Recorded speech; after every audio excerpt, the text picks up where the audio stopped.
Ah, j'adore mon anniversaire. En même temps, c'est rare les personnes qui ressentent le contraire. Après, je ne suis pas du genre énorme fête avec l'alcool et plus de gens que je n'en connais. Le plus souvent, je me fais une soirée sympa, avec quelques amis. On discute, on rigole et on joue à quelques jeux. C'est pour moi des bien meilleurs anniversaires plutôt que de boire dans le but de se trouver dans un état selon. Après, il en faut pour tous les loups, j'ai envie de dire. Et cette année, j'ai hâte de passer cette soirée. D'ailleurs, c'est ce soir même. En plus, certains de mes amis que je connais depuis le collège ont comme coutume de me faire une surprise à chaque fois. Par exemple, l'année dernière, c'était un tractopelle qu'ils avaient loué exprès pour l'occasion. On a cassé quelques trucs d'ailleurs. Oh, et puis l'année d'avant, c'était quoi déjà? Un bowling offert, je crois? Mais c'était génial. Pour ça que j'ai hâte de voir la surprise de ce soir. Mais bon, on a d'abord cette journée à passer, et là c'est un peu moins fun. En effet, je suis en plein dans mon travail de restauration, et c'est pas très marrant. Mais bon, il faut penser à la soirée de ce soir. Voilà, on y est. Je franchis la porte de mon appartement, et comme je m'y attendais, ils sont déjà tous là. Le sourire aux lèvres, me souhaitant un joyeux anniversaire. La décoration est plutôt sympa, et l'odeur du gâteau en train de cuire qui s'échappe du four me donne l'eau à la bouche. Cette année, je n'ai rien eu à préparer. Mon meilleur ami est venu me voir en me demandant la clé de chez moi, et en me disant qu'il s'occupait de tout. Et vu que j'ai toute confiance en lui, je lui ai donné. Et je ne suis pas déçu. On discute, on rigole, on joue à la console, à des jeux de société. C'est une bonne soirée comme je les aime. Et c'est l'heure du gâteau. Il est sublime. Je dirais qu'il est au chocolat. Et j'ai raison. Le liquide chaud et noir qui vient de s'écouler du morceau coupé par le couteau le confirme.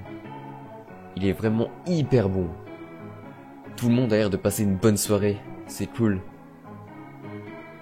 Ah, les plans viennent de sauter. Et je sens qu'on passe quelque chose sur la tête. Qu'on serre. C'est au niveau de mes yeux. Un bandeau sûrement.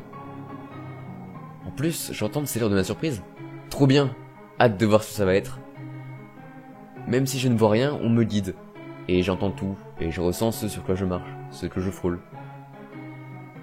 Le sol est plutôt dur, comme de la pierre. Et j'arrive à visualiser une lumière dont l'éclat me parvient à travers la noirceur du morceau de tissu. Nous descendons les marches en pierre. On se dirige vers une cave. Un peu bizarre comme surprise, mais à voir ce que ça va donner.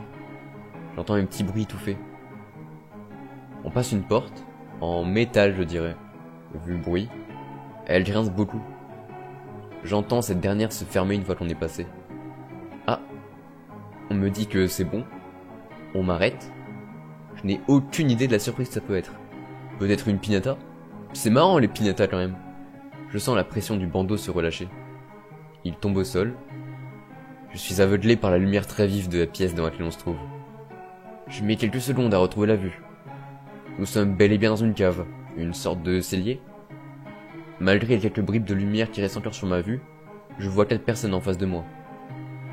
Je ne connais pas les 3 premières, et d'ailleurs elles sont assises sur des chaises. Ou plutôt ligotées, bâillonnées et avec les yeux bandés. L'autre personne en face de moi, c'est mon meilleur ami. Debout souriant, en me tendant un objet avec sa main. Je baisse mon regard sur ce dernier. Il s'agit d'un couteau, à l'allure très tranchante. Il me tend le manche de l'arme, en me souhaitant un joyeux anniversaire. Je n'ai pas compris tout de suite. Il me fallut quelques dizaines de secondes avant de réaliser. Puis je saisis le couteau, et posai la lame sur le cou de l'une des personnes. Après tout, je ne pouvais pas rêver mieux, comme cadeau d'anniversaire.